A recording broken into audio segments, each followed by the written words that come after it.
রুগ্ন ও শান্ত সমীকরণ। 1946 সালের 15ই আগস্ট দ্বিতীয় বিশ্বযুদ্ধের প্রলয়ঙ্কারী কালো মেঘ সরিয়ে পৃথিবীতে তখন শান্তির সূর্যের আগমন। ঠিক সেই ক্ষণে ভারতবর্ষের জলপাইগুড়ির এক সম্ভ্রান্ত মুসলিম পরিবারে জন্ম নেয় এক শুভ্র পায়রা। নাম রাখা হলো খালেদা খানম, তবে ঘরের আদুরে ডাকনাম পুতুল। ইয়েমেন থেকে ইসলাম প্রচারের উদ্দেশ্যে আসা আরব বংশোদ্ভূত পিতা ইস্কান্দার মজুমদার এবং সুবেদার মীর জুমলার রক্তধারা বহনকারী মা তৈয়বা মজুমদারের সেই ছোট্ট পুতুলি যে একদিন 16 কোটি মানুষের হবেন অভিভাবক, সার্বভৌমত্বের প্রশ্নে হবেন আপোষহীন, তা কেই বা জানত। এক জীবনে সংগ্রাম সংঘর্ষে কতটা দুর্গম পথ পাড়ি দিতে হয়েছে তা তো জানে এই জমিন, জানে পুরো পৃথিবী। মাত্র 2 বছর বয়সে 47-এর দেশান্তরের তোড়জোড়। সাম্প্রদায়িক দাঙ্গার বিষ বাষ্প থেকে বাঁচতে বাবা ইস্কান্দার মজুমদার সপরিবারে থিতু হলেন উত্তরের জনপদ দিনাজপুরে। সেখানেই কাটে তার সোনালী কৈশোর। পরিপাটি স্বভাব আর স্বল্পভাষী এই মেয়েটি মাত্র 4 বছর বয়সে প্রথম রোজা রাখেন। মায়ের আঁচল ধরে নামাজ পড়তেন শৈশব থেকেই। দিনাজপুরের মিশন স্কুল থেকে শুরু হয় তার শিক্ষা জীবন। 3 বোন আর 2 ভাইয়ের ভিড়ে তিনি ছিলেন এক মায়াবী স্নিগ্ধতা। 1960 সালে সেনা সদস্য জিয়াউর রহমানের সাথে পরিণয় সূত্রে বাঁধা পড়েন তিনি। জিয়াউর রহমানের কঠিন সৈনিক জীবনে সব সময় ছায়ার মতো পাশে ছিলেন এই আদর্শ গৃহবধূ। 1971-এর মুক্তিযুদ্ধ তার জীবনে নিয়ে আসে প্রথম অগ্নি পরীক্ষা। 2 জুলাই থেকে 15ই ডিসেম্বর পর্যন্ত 2 শিশুপুত্রকে বুকে নিয়ে সেনানিবাসের অন্ধকার কুঠুরিতে বন্দি থাকতে হয়েছিল তাঁকে। 16ই ডিসেম্বর বিজয়ের ভোরে তিনি লাভ করেন প্রথম রাজনৈতিক মুক্তি। 75-এর 7ই নভেম্বর সিপাহী জনতার বিপ্লবে জিয়াউর রহমানকে মুক্ত করার সময় খালেদা জিয়াকে কাটাতে হয় তৃতীয় বন্দি জীবন।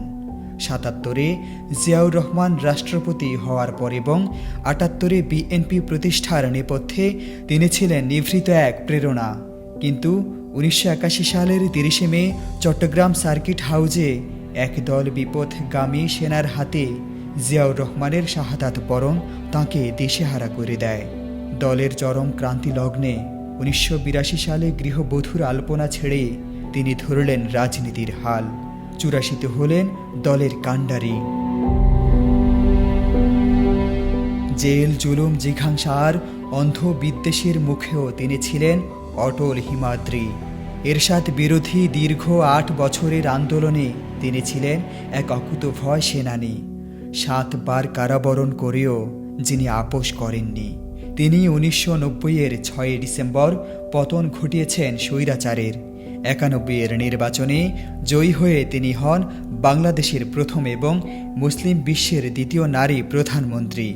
91 থেকে 96 এবং পরবর্তীতে 2001 থেকে 6 পর্যন্ত শিক্ষা ও অবকাঠামোয় তাঁর সুশাসনে দেশ এগিয়ে যায় বহুদূর।